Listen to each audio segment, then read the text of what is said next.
कि सरकार बनाने के लिए किसी भी दल को जनादेश नहीं मिला।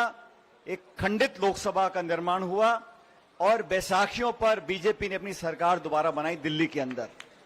और सरकार बनने के बाद कांग्रेस पार्टी के आग्रह पर राहुल गांधी जी ने विपक्ष का नेता बनना मंजूर किया और संसद के अंदर लोकसभा जितने दिन चली वहां पर सरकार की जवाबदेही तय करने के लिए जो सवाल पूछे, जिन बातों को उठाया, जिन मुद्दों को लेकर सरकार को उन्होंने कटघरे में खड़ा किया, उसी का परिणाम है कि जो जो नए नए बिल और कानून सरकार बना रही है लगातार उनको जवाब देना पड़ रहा है। जब जवाब नहीं मिलता तो अपने हाथ खींचने पड़ते हैं।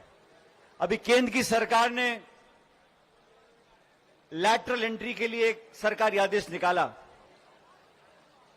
हमने सवाल किया कि आप लोगों को भर्ती करते हो तो जो वंचित वर्ग है, जो पिछड़ा है, गरीब है, दलित है, आदिवासी है, अपेक्षित लोग हैं, उनके बच्चों को पढ़ने का मौका देने के बाद आप नौकरी नहीं देना चाहते हो, तो सरकार ने 2 दिन पहले अपना वह सरकारी आदेश वापस ले लिया।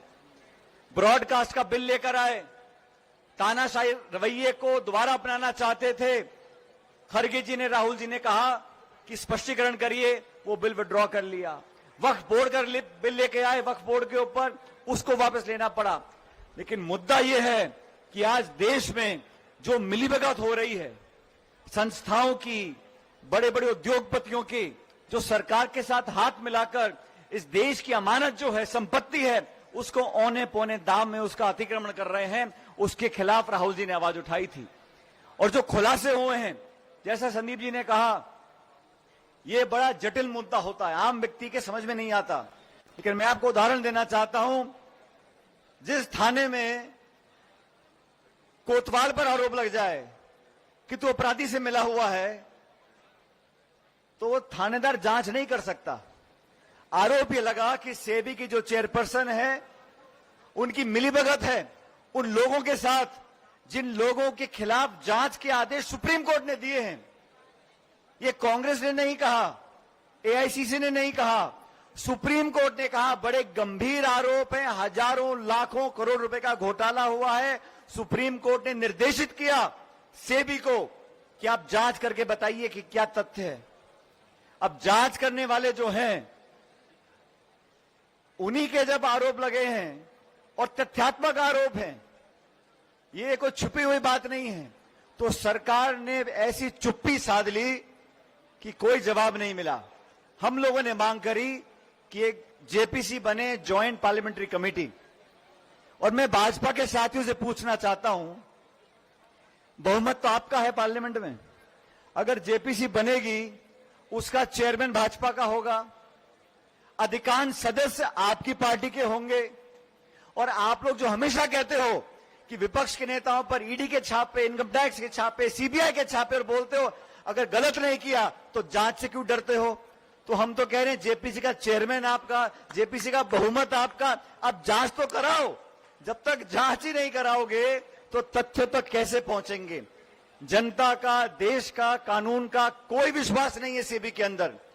जब उनकी चेयरपर्सन, उनके धर्मपति के ऊपर इतने बड़े गंभीर आरोप लगे हैं जिसको वो मना नहीं कर रहे, हमारा लेन देन हुआ, हमारा निवेश हुआ, हमारे पैसे का लेन देन हुआ, तो वो जांच नहीं कर सकते। इसलिए हमने कहा कि ये सरकार गूंगी बहरी हो सकती है, लेकिन देश में लोकतंत्र जीवित है।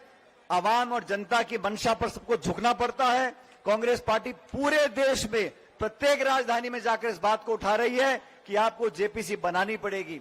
और मैं तो सीधा सरकार से पूछना चाहता हूं, अगर कुछ गलत नहीं हुआ, आपने कुछ गलत नहीं किया, अगर हजारों करोड़ों निवेशकों के भविष्य को आपने अंधकार में नहीं ढकेला, मार्केट को मैनिपुलेट नहीं किया, आपने कुछ गलत काम नहीं किया, तो अब जेपीसी को बनाने से क्यों पीछे हटते हो। आपने बड़े बड़े दावे किए, ईमानदारी के, प्रतिस्पर्धा के, पारदर्शिता के। 10 साल में जनता ने देख लिया अमीर गरीब की खाई कितनी बढ़ गई है। जो चंद उद्योगपति सरकार के साथ रहते हैं उनके तो वारे न्यारे हो गए, और जो गरीब बेचारा जो मजदूरी करता है, नौकरी करता है, मध्यम वर्ग है, छात्र है, किसान है, महिला है, वो सब पीछे उठते चले जा रहे हैं। इस गरीबी की खाई को जो बढ़ाया है, अमीर गरीब की खाई को, इसके लिए सिर्फ और सिर्फ वो लोग जिम्मेदार हैं जो दिल्ली में बैठकर नीति निर्माण करते हैं। इसलिए साथियों, मैं धन्यवाद देना चाहता हूं देवेंद्र यादव जी का, इनकी पूरी कमेटी का, दिल्ली प्रदेश कांग्रेस कमेटी का, कि आप सबको यहां पर बुलाया। पूरा देश इस बात को सुने और समझे कि कांग्रेस पार्टी सिर्फ और सिर्फ एक उचित पारदर्शी जांच चाहती है, और जांच जेपीसी के माध्यम से हो। देश में अनेकों बार जेपीसी बनी है। मुझे याद है एक बार ये कोको कोला को चक्कर आ गया था, उस पर जेपीसी बन गई थी। तो जेपीसी बनाना कोई बहुत बड़ी बात नहीं है, लेकिन अगर मन में चोर हो, कुछ छुपाने की बात हो, तो कोई भी सरकार जेपीसी बनाने से डरती है। इसलिए मेरा सीधा आरोप है सरकार के ऊपर, आप जेपीसी बनाएं, जांच करवाएं। अगर कोई गलती नहीं मिली, जांच के बाद कोई तथ्य सामने नहीं आता, तो मामला खत्म है। लेकिन जांच तो आपको करवानी पड़ेगी। राहुल गांधी जी के नेतृत्व में देश की संसद में और देश की सड़कों पर खड़गे जी और हम सब पार्टी के कार्यकर्ता मिलकर संघर्ष करेंगे, सच्चाई इंसाफ की लड़ाई लड़ेंगे, ताकि देश में जो कानून व्यवस्था है, जो पारदर्शिता हम लाना चाहते हैं, उसको अंजाम दे सकें। दिल्ली प्रदेश कांग्रेस कमेटी के तमाम नेता यहां मौजूद हैं। मैं आप सबका धन्यवाद करता हूं कि आपने मुझे यहां पर अपनी बात रखने के लिए बुलाया।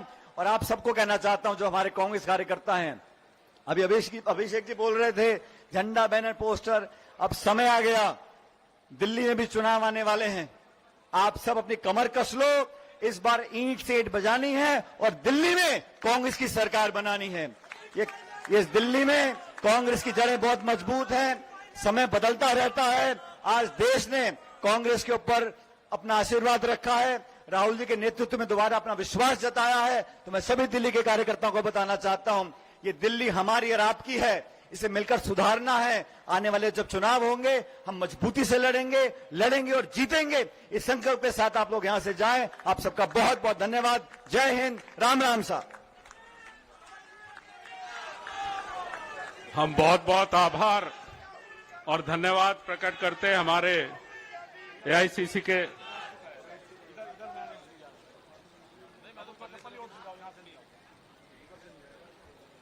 श्री सचिन पायलट साहब का, जिन्होंने अपनी व्यस्तता के बावजूद हम सबको अपना मार्गदर्शन दिया। और निश्चित तौर पर आपका जो संदेश है कि लड़ेंगे और जीतेंगे, बिल्कुल ईंट से ईंट बजा देंगे। ये दिल्ली के कार्यकर्ता है, दिल्ली बहुत मजबूत है। कांग्रेस पार्टी, श्री राहुल गांधी, श्री मल्लिकार्जुन